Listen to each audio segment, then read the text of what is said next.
Telegram မှာရုပ်ရှင်တင်တဲ့ channel တွေကဗီဒီယိုတွေဇာတ်ကားတွေ post တွေအကုန်လုံးကိုယ့်ရဲ့ channel ကိုအလိုလျောက်ပြန်တင်အောင်လုပ်တဲ့နည်းကိုပြောပြပေးမယ်အဲ့တော့ဘာတွေလူလဲဆိုတော့ Telegram API key တစ်ခုလိုမယ် hash code လိုမယ်ပြီးရင်ဒီ Python ပြန်ပြီးတော့ movie ပြန်ပြီးတော့ repost ပြန်တင်ပေးမယ် Python script တစ်ခုလိုမယ်အဲ့တော့အရင်ဆုံးကျွန်တော်တို့လိုအပ်တဲ့ Python script ကိုဒီပေးထားတဲ့ link ကနေ download ဆွဲလိုက်မယ် link ကိုအောက်မှာဒီကျွန်တော်ပြထားတဲ့ link ကနေပဲဆွဲလိုက် link က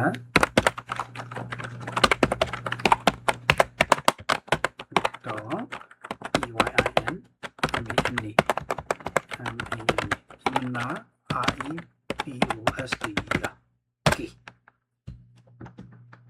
ဒီမှာဒီ link ကနေပြီးတော့တော့ဆွဲလိုက်မယ်နော်ကုတ်ကိုဆွဲပလိုက်မယ်ကိုအဆင်ပြေတဲ့နေရာကိုဆွဲလိုက်ဒါဆိုရင်ကုတ်ရလာပြီဒီကုတ်ရလာပြီဆိုလို့ရှိရင်နောက်ထပ် API ယူဖို့တဲ့ Telegram ရဲ့ API ယူလို့ရဲ့ website ကိုသွားမယ် website နာမည်ကဒီပေးထားတဲ့ link ကနေပဲသွားလိုက် my.telegram.org ကိုသွားလိုက် my.telegram ဒီမှာကိုကနေပြီးတော့မှ API development tool ဆိုပြီးတော့ဟုတ်လားဒါကျွန်တော်ကဝင်ပြီးသားဖြစ်နေလို့နော်မဝင်ရသေးလို့ရှိရင်သူဒီမှာဖုန်းနံပါတ်တောင်းလိုက်မယ် Telegram ဖွင့်ထားတဲ့ဖုန်းနံပါတ်ဖုန်းနံပါတ်ထည့်ပေးလိုက်ကုတ်ပို့လိုက်ကုတ်ဖွင့်လိုက်ဒီကိုရောက်လာလိမ့်မယ်အဲ့တော့မှ API development tool ဆိုပြီးတော့ဝင်လိုက်ရင်ကိုယ့်ရဲ့ဒီမှာဒီ API နံပါတ်နဲ့ဘာနဲ့ hash code လေးရှိအဲ့လားလေးကိုကြားလိမ့်မယ်ဒါကကျွန်တော်ဖွင့်ပြီးသားမို့ဒီမှာတစ်ခါလေးကြာနေမကြာသေးဘူးဆိုလို့ရှိရင်သူပြီးတဲ့ file ဖြည့်လိုက် file က app title ရေးပေးရမယ် short name ရေးပေးရမယ်ဒီနှမျိုးပဲတိုက်တာရေးလိုက် short name မှာသတိထားမှာ short name မှာ Telegram ဆိုတဲ့စကားလုံးလို့ auto ဆိုတဲ့စကားလုံးလို့ပိုင်သူအဲ့ဒါတက်တယ်အဲ့တော့အဲ့ဒီ auto နဲ့ Telegram နဲ့မပါတဲ့တခြားကိုကြိုက်တဲ့စကားလုံးကြီးလိုက်နော်မသေးမြင်လည်းရတယ်တော်စိမ်မြင်လည်းရတယ်ဘာပြာကြီးရတယ်โอเคရပြီဆိုရင်ကျွန်တော်တို့ခုနကတော့ download ဆွဲထားတဲ့ script ကိုသွားလိုက်မယ်ခုန download ဆွဲထားတဲ့ script ရှိတဲ့ folder ဒီမှာ download ဆွဲထားတဲ့ script folder ကိုသွားပြီးတော့ဖြည့်လိုက်မယ်ပြီးရင်အဲ့ဒါပဲဖြစ်နေလက်ဒီမှာ Python code လေးအဲ့တော့ဒီဟာလေးကို run ဖို့အတွက်ဒီအပေါ် address bar မှာ cmd လို့ရိုက်လိုက်မယ်နော်ရပြီးရင်သူ့ရဲ့ command ကရှိရ command က Python Python ဆိုပြီးတော့နောက်ကဒီနာမည်လေးရလိုက်နော်အဲ့တော့နာမည် re နဲ့ tab နဲ့လိုက်အဲ့နာမည်လေးကြက်လိုက်ဟလာ under နဲ့လိုက်ဟောဒီမှာ API ID တဲ့ဆိုပြီးထည့်ခိုင်းအဲ့တော့ API ID ထည့်ပေးလိုက်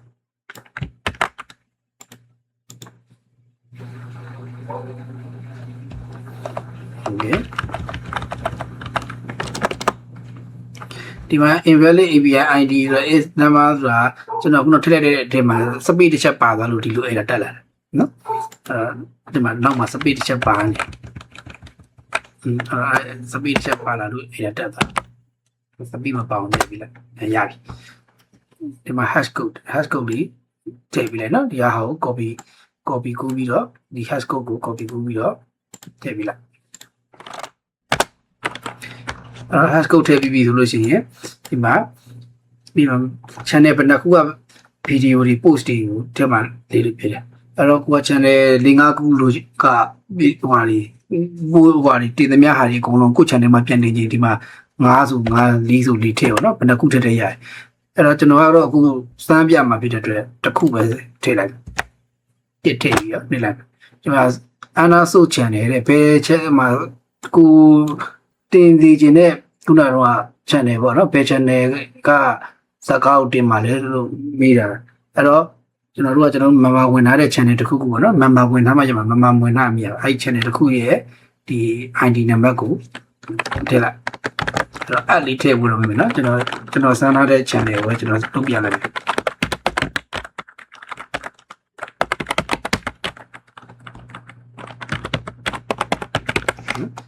ပြီးရင်ဒီမှာ target channel တဲ့ကိုရဲ့ channel ကိုပြောတာကိုပြန်တင်မဲ့ channel ပေါ့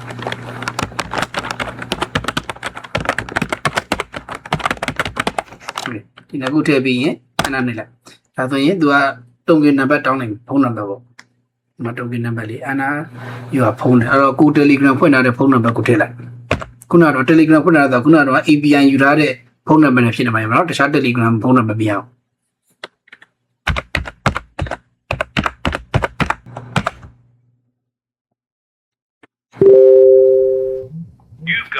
နော်ဒီလိုမျိုးဖုန်းနံပါတ်ထည့်လိုက်ရင်ကုတ်နံပါတ်လေးကြားလိမ့်မယ်အဲကြားလာတဲ့ကုတ်နံပါတ်လေးကို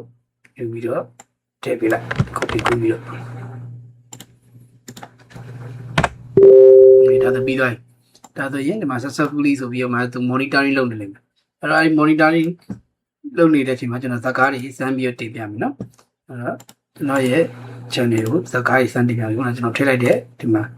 channel နာမည်ဟုတ်လေဒီ channel နာမည်ခုနကတော့ထည့်လိုက်တယ်အဲ့တော့ဒီထဲကိုကျွန်တော်ခုနကတော့ so channel မှာတင်သမျှဇာတ်ကားတွေကိုဒီကို auto တင်ပြီးလားမပြီးလားဆိုတာကိုစမ်းကြည့်ကြည့်မယ်ဟုတ်ဇာတ်ကားတကားကိုတင်လိုက်မယ်ကြောက်ဟောဒီမှာ auto တက်လာပြီလားမနော်ဇာတ်ကားတကားဒီ channel ဒီဘက် channel ရတင်သမျှဇာတ်ကားတွေအကုန်လုံးဟိုဒီ target channel ထဲမှာ auto တက်လာတယ်နော်ဒီမှာ video file လေးစမ်းကြည့်တင်ကြည့်မယ်နော် auto တက်လာတယ်မကြည့်လိုက်မသိကိုတင်ထားသလိုပဲနော်အဲ့ channel တွေ၄-၅ခုဥစ္စာယူပြီးတော့ဒီတိုင်းပဲလောက်သွားလို့ရတယ်ဟော Telegram နေပြီးတော့သုံးရဇာတ်ကားတွေတင်ပြီးပတ်စံရှာခြင်းလဲဆိုလို့ရှိရင်ဒီနည်းနဲ့လေးနဲ့စမ်းကြည့်လို့ရတယ်ဟုတ်နော်ဒီနည်းလမ်းသတိထားမှာဒီနည်းလမ်းကိုလုပ်ရှင်လဲဆိုလို့ရှိရင် Telegram ကိုယ့်ရဲ့ account ကိုအမြဲတမ်းသုံးနေတဲ့အကောင့်နဲ့မလုပ်ဘဲနဲ့တခြားအကောင့်အသစ်ဖွင့်ပြီးမှလုပ်ပါနော်ဟော Telegram ကအဲ့လိုမျိုးပို့စီတရထင်းနဲ့အများကြီးတင်လို့ရှိရင်သူကဘန်းတာတွေပဲလုပ်တတ်တယ်အဲ့တော့ကိုဘန်းလို့ရှိရင်ကိုအကောင့်ပါမှာဆိုတော့ကိုကတခြား Telegram ဖွင့်ဖို့အတွက်အကောင့်အသစ်တွေလုပ်ပြီးတော့စမ်းကြည့်ကြည့်ပေါ့နော်โอเคအားလုံးပဲတကယ်လို့တခုခုလုပ်ရင်လည်းအဲ့ဒါတက်တာတွေပါရှိလို့ရှိရင် DM ကနေပြီးတော့လာပြီးတော့မေးလို့ရတယ်နော်စမ်းကြည့်ကြပါ